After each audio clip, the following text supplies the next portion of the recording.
The Prime Minister says greater safeguards are needed for children following the murder of 10-year-old Sara Sharif.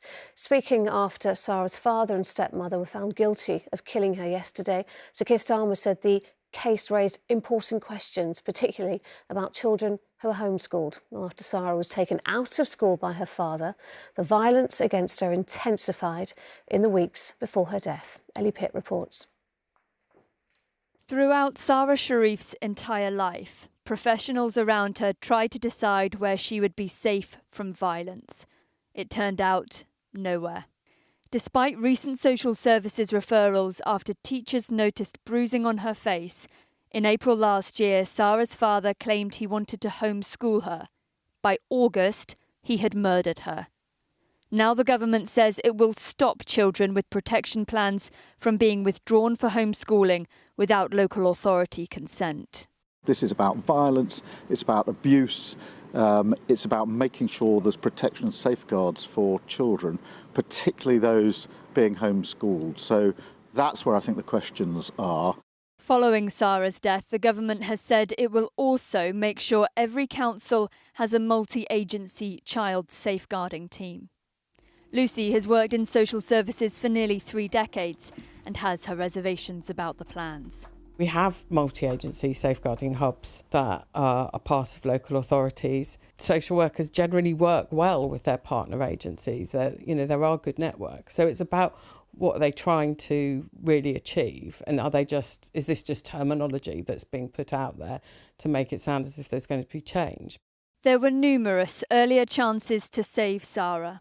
She was under a care order from birth because of police and social services concerns over the treatment of her siblings. By 2015, she had been placed in temporary foster care multiple times due to reports of physical abuse by both parents. Then, in 2019, Sara claimed her mother had tried to drown her in the bath and burn her with a lighter. A judge had to decide again where she should live. These are family court documents relating to Sara Sharif. They reveal that Sara's father, Irfan, signed a written agreement with Children's Services that he would not use physical chastisement on Sara.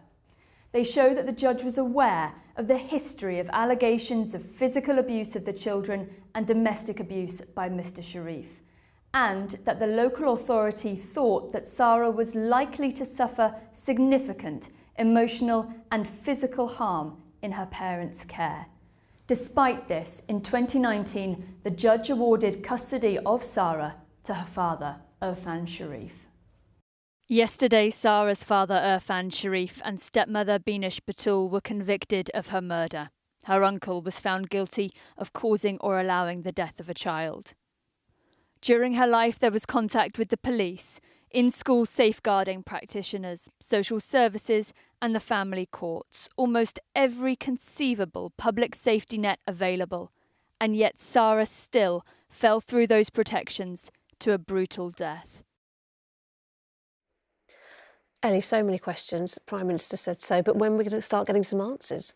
Hopefully, Lucrezia, by the end of next year, this time next year, following a safeguarding review into the specific circumstances around Sara's death. But it's fair to say I think there's quite a lot of concern and some scepticism about what those answers will be, because we've heard some of these themes before. So, for example, today, this idea of the multi-agency units drawing on information from the police and social services.